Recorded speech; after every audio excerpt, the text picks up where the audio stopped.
ఎప్పుడైనా ఒక సంభాషణ నుంచి బయటికి వచ్చాక తప్పంతా నీదే అని అనిపించిందా? కానీ సరిగ్గా ఒక గంట ముందు వరకు నువ్వు ఏ తప్పు చేయలేదని నీకు గట్టి నమ్మకం ఉందా?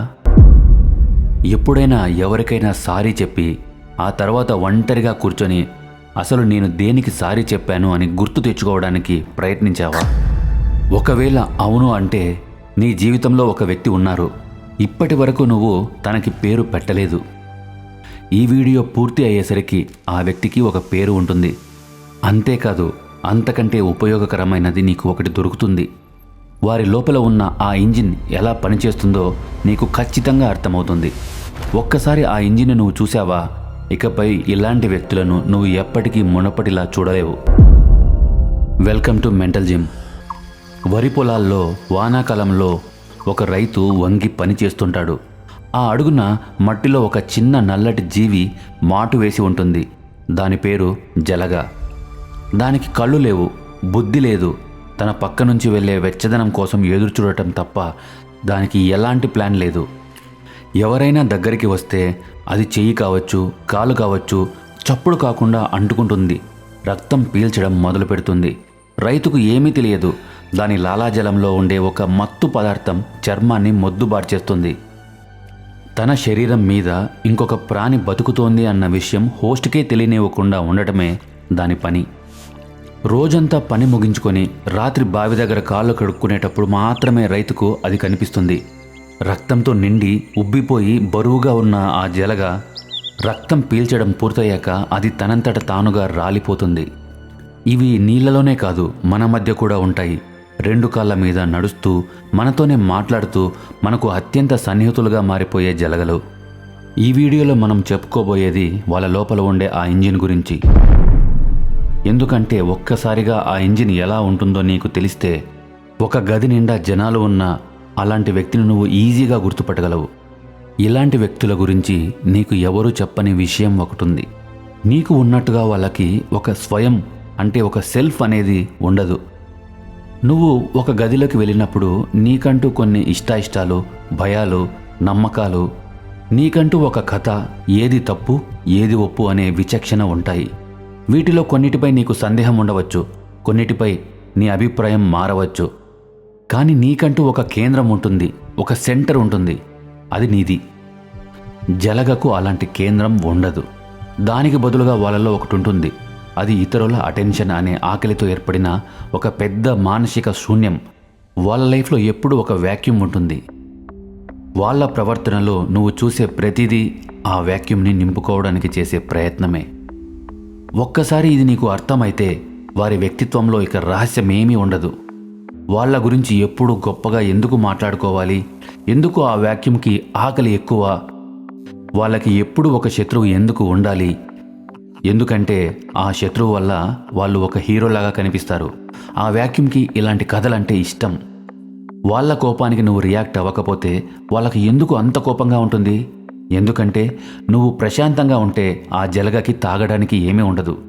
ఆకలితో ఉన్న ఆ జలగలాంటి మానసిక శూన్యం కంగారు పడుతుంది. తమను వదిలేసిన వ్యక్తుల దగ్గరకు వాళ్ళు మళ్ళీ ఎందుకు వస్తారు? నిన్ను మిస్ అయి మాత్రం కాదు. నీ రుచి ఆ జలగకు గుర్తుంది కాబట్టి కొత్త ఆహారాన్ని వెతుక్కోవడం కంటే పాత ఆహారమే ఈజీ కాబట్టి.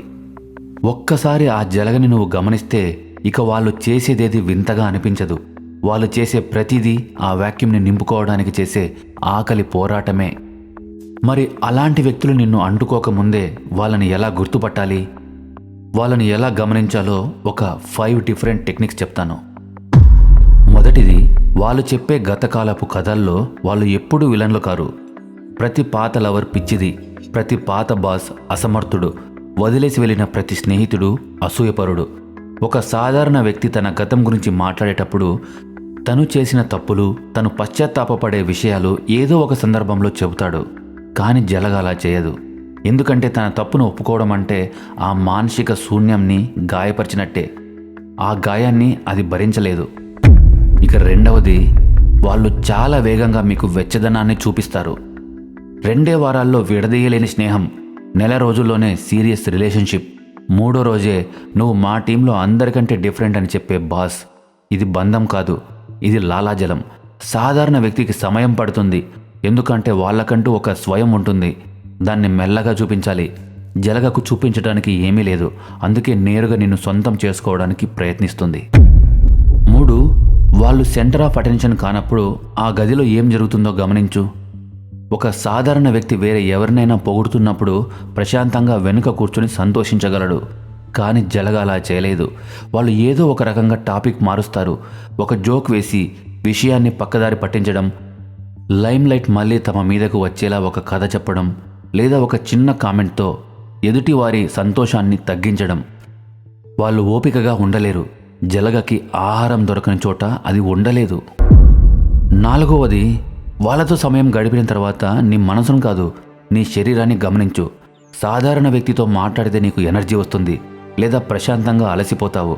కానీ జలగతో మాట్లాడితే చెప్పలేనంత నీరసం వస్తుంది. కేవలం 1 గంట మాట్లాడినా సరే ఏదో ఫిజికల్ పని చేసినంతగా అలసిపోతావు. అది నీ ఊహ కాదు, నీకు తెలియకుండానే నిన్ను పీల్చేయడం వలన కలిగిన అలసట అది. నీ మెదడుకు అది అర్థం కాకపోయినా నీ శరీరం మాత్రం ఆ లెక్కను సరిగ్గా చూపిస్తుంది. ఇక 5వ పాయింట్, పొగమంచు లాంటిది. ఏ జలగ కూడా దీన్ని దాచలేదు. సాధారణ గొడవ తర్వాత నీకు క్లారిటీ ఉంటుంది, కానీ జలగతో మాట్లాడిన తర్వాత నీకు పొగమంచులా అనిపిస్తుంది. ఏం మాట్లాడారో గుర్తుండదు, ఎవరు తప్పో అర్థం కాదు, చివరకు నువ్వే ఎందుకు సారీ చెప్పావో కూడా తెలియదు. వాళ్ళ ప్రవర్తన గురించి మాట్లాడాల్సిన టాపిక్ నీ రియాక్షన్ గురించి మాట్లాడేలా ఎలా మారిందో నీకు అర్థం కాదు. 3 రోజుల పాటు ఆ సంభాషణను నీ మనసులో మళ్ళీ మళ్ళీ గుర్తు చేసుకుంటావు. ఎక్కడ తప్పు చేశావో వెతుకుతావు, కానీ నీకు కనపడదు. ఎందుకంటే నువ్వు తప్పు చేయలేదు, ఆ సంభాషణే నిన్ను తప్పుగా చూపించడానికి డిజైన్ చేయబడింది. సాధారణ వ్యక్తి నిన్ను బాధ పెట్టవచ్చు, కానీ జలగ నిన్ను బాధ పెట్టిన జ్ఞాపకాన్నే నువ్వు అనుమానించేలా చేస్తుంది. చాలామంది ఇక్కడ ఒక విషయాన్ని మిస్ అవుతారు. బుద్ధిమంతులు, తెలివైన వాళ్ళు, అన్నిటిలో చురుగ్గా ఉండే వాళ్ళ మీద కూడా ఇది ఎందుకు పనిచేస్తుంది అంటే వాళ్ళంతా బలహీనులు అని కాదు. ఎందుకంటే మన మెదడు ఎప్పుడు ఒక ప్యాటర్న్ కోసం వెతుకుతుంది, కానీ జలగ కావాలనే ఆ ప్యాటర్న్ను బ్రేక్ చేస్తుంది. చాలా బంధాల్లో ఒక రిథం ఉంటుంది, వెచ్చదనం వెచ్చదనం వెచ్చదనం, కొంచెం దూరం మళ్ళీ వెచ్చదనం. కానీ జలగ రిథం ఎలా ఉంటుందంటే అన్లిమిటెడ్ వెచ్చదనం, ఒక్కసారిగా కారణం లేని కోల్డ్నెస్, మళ్ళీ విపరీతమైన ప్రేమ, సడన్గా మౌనం, మళ్ళీ వెచ్చదనం. నీ మెదడు ఎప్పుడూ అర్థవంతమైన విషయాల కోసం చూస్తుంది కాబట్టి ఈ అర్థం లేని విషయం మీద అది అబ్సెస్డ్ అవుతుంది. దానికి నిద్ర పట్టదు. ఈ రిలేషన్షిప్ను ఏ కేటగిరీలో వేయాలో దానికి అర్థం కాదు. అందుకే దాని గురించే ఆలోచిస్తుంది, మళ్ళీ మళ్ళీ రీప్లై చేస్తుంది, దాన్ని సాల్వ్ చేయడానికి ప్రయత్నిస్తుంది. దీనికి టెక్నికల్గా ఇంటర్మిటెంట్ రీఇన్ఫోర్స్మెంట్ అని పేరు. స్లాట్ మెషిన్లు, ఫోన్ నోటిఫికేషన్లు అన్నీ ఇదే మెకానిజం మీద నడుస్తాయి. నువ్వు ఆ వ్యక్తికి బానిస కాలేదు, వాళ్ళు నిన్ను ఎందుకు ఇలా ట్రీట్ చేస్తున్నారు అని ఆ పరిష్కారం దొరకని పజిల్కి నువ్వు బానిస అయ్యావు. ఆ పజిల్కు సొల్యూషన్ లేదు, ఆ పజిలే నిన్ను పీల్చడానికి వాడే మెకానిజం. తెలివైన వాళ్ళు కూడా ఇలాంటి సిచ్యుయేషన్లో ఎందుకు ఉండిపోతారంటే వాళ్ళు అమాయకులు అని కాదు, పరిష్కరించలేని విధంగా డిజైన్ చేయబడిన ఒక ప్యాటర్న్లో వాళ్ళ మెదడు చిక్కుకుపోయింది కాబట్టి. జలగ నిన్ను ఎలా చూస్తుందో నువ్వు అర్థం చేసుకోవాలి. నువ్వు వాళ్ళకి ఒక వ్యక్తివి అని నువ్వు అనుకుంటున్నావు, కానీ కాదు, నువ్వు ఒక పనివి.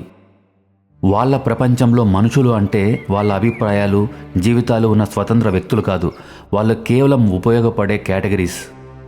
అభిమానాన్ని ఇచ్చేవాళ్ళు, స్థిరత్వాన్ని ఇచ్చేవాళ్ళు, డబ్బుని ఇచ్చేవాళ్ళు, సమాజంలో హోదాను ఇచ్చేవాళ్ళు, మేధోపరమైన గుర్తింపుని ఇచ్చేవాళ్ళు, లేదా తమని తాము పోల్చుకోవడానికి ఒక మనిషి, లేదా నిందించడానికి ఒక మనిషి.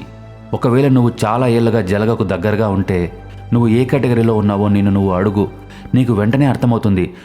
ఎందుకంటే నువ్వు ఆ పనిని చేయడం ఆపేసిన మరుక్షణం ఆ వెచ్చదనం మాయమైపోతుంది. ఇది క్రూరత్వం కాదు, జలగ నిన్ను ఇలా చూడాలని కోరుకోదు. నిన్ను ఇంకో రకంగా చూడటం దానికి అసలు సాధ్యం కాదు.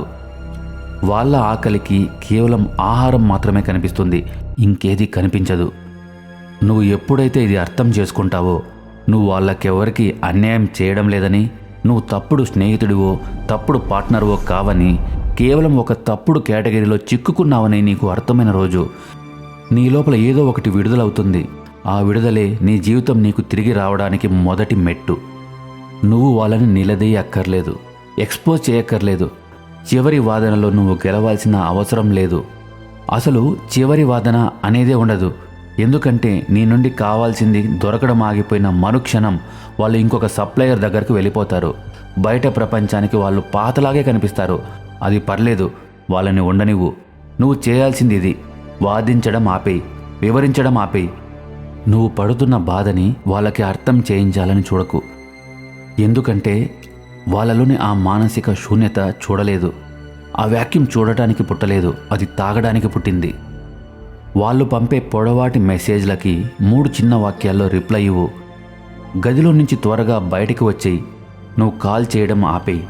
నిన్ను శిక్షించడానికి వాళ్ళు వాడిన ఆ మౌనాన్ని నువ్వు విశ్రాంతి తీసుకోవడానికి వాడుకో. మళ్ళీ ఎప్పుడైనా ఒక సంభాషణ తర్వాత నీకు పొగమంచులా అపరాధ భావంతో అనిపిస్తే ఆ ఫీలింగ్తో వాదించకు, దాన్ని ఫిక్స్ చేయాలని చూడకు. ఒకే ఒక్క ప్రశ్న అడుగు: క్లియరా లేక పొగమంచులా ఉందా? క్లియర్గా ఉంటే విను, అందులో నిజం ఉండొచ్చు. పొగమంచులా ఉంటే నీ కాలివైపు చూసుకో. జలగను గుర్తుపట్టు, ఉప్పు తీసుకో. నువ్వు ఎప్పుడూ సమస్య కాదు, నువ్వు కేవలం ఆ పక్క నుంచి వెళ్ళిన వెచ్చదానివి మాత్రమే. మీరు ఈ వీడియో చివరి వరకు చూసారంటే ఒక్క నిమిషం ఆగండి. మీ లైఫ్లో ఎవరైనా జలగలు ఉన్నారా అని ఆలోచించండి. ఎవరో గుర్తొచ్చారా? అయితే ఒక లైక్ కొట్టండి. మీ ఆలోచనలు, మీ ఎక్స్పీరియన్సెస్ కమెంట్లో షేర్ చేయండి.